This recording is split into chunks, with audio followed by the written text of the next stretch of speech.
성령으로 말미암지 않고는 하나님을 이해할 수 없기 때문에 우리는 성령님을 의지하고 성령님의 도움을 구해야 한다는 것입니다.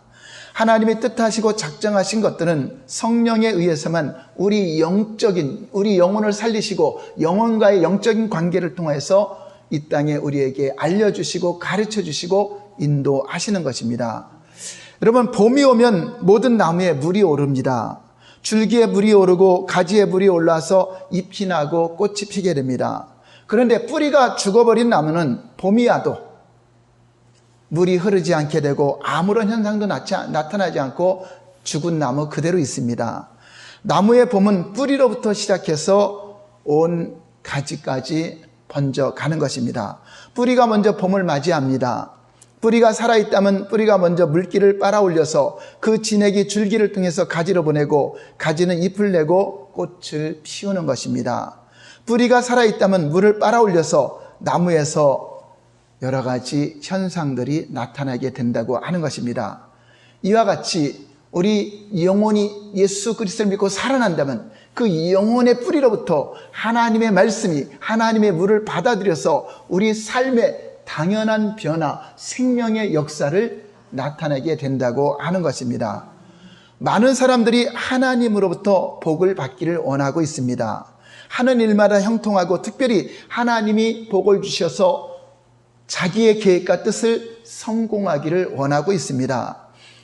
그렇다면 하나님이 우리 마음에 소원을 두고 우리 마음에 어떠한 일을 계획하고 성공하기를 원하고 있어도 우리 영혼이 살아있지 않으면 하나님의 도움을 받지 못한다고 하는 것입니다. 내 영혼이 하나님 말씀에 뿌리를 내리지 않고는 그 진액을 빨아들일 수 있는 능력이 없기 때문에 결코 신령한 복을 받을 수가 없는 것입니다. 하나님은 우리의 영혼을 통하지 않고는 사람에게 하나님의 일을 보여줄 수도 없고 하나님의 계획을 알려줄 수 없다고 하는 것입니다. 여러분, 세상에서는 불신자들도 얼마든지 자기들이 계획하고 하는 일에 성공할 수도 있습니다. 하나님은 악인에게도 해를 주시고 의인에게도 해를 주시고 악인에게도 비를 주시고 의인에게도 비를 주시는 분이시기 때문에 믿는 자나 믿지 않는 자나 세상에서는 자기의 계획과 뜻을 성공시킬 수도 있다고 하는 것입니다. 하나님은 믿는 자와 관련하여 하나님의 하실 일을 영혼을 초월해서 하지 않는다는 것입니다. 그 영혼의 생명이 있고 영혼의 그 살아있는 그 영혼의 뿌리를 통해서 하나님은 역사를 하시는 분이라고 하는 것입니다. 그러므로 저와 여러분들이 내 영혼이 살아있다고 한다면 반드시 살아있는 자의 열매, 살아있는 자의 그 놀라운 변화가 여러분 삶 속에 당연히 나타나야 된다고 하는 것입니다. 하나님과 우리가 만나는 그 자리가, 하나님과 영적으로 교통하는 그 자리가 영적인 뿌리를 내리고 있는 자리라고 하는 것입니다. 이것은 바로 성령님과 내 영혼의 교통을 통해서 이루어지고 있는 것입니다. 우리의 영혼에 성령이 역사하실 때 하나님을 알게 되고 하나님의 뜻을 이해하게 되고 하나님의 뜻을 깨달을 수 있고 그 뜻에 순종할 수 있는 능력이 내 삶에서 변화가 이루어진다고 하는 것입니다. 우리가 과연 하나님을 향해서 내 영혼이 뿌리를 내리고 있는지 싹을 틔웠는지는 자기 자신이 잘 알게 됩니다. 예수님 믿기 전의 삶과 믿고 나서의 그 삶이 어떤 변화를 이루고 있는 것을 본인이 잘 알게 되는 것입니다.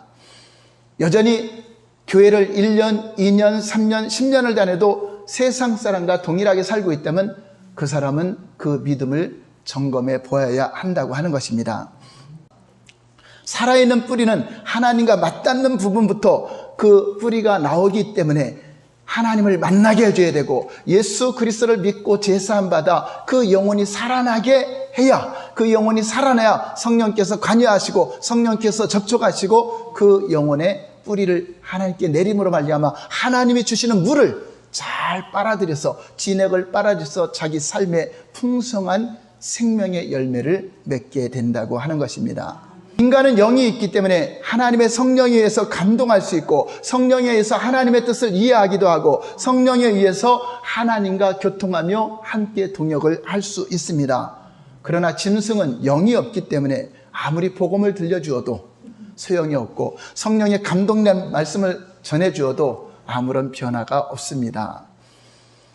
인간만이 하나님의 말씀을 이해할 수 있는 영적 존재로서의 성령의 감동을 받을 때 하나님과의 교통이 가능해진다고 하는 것입니다.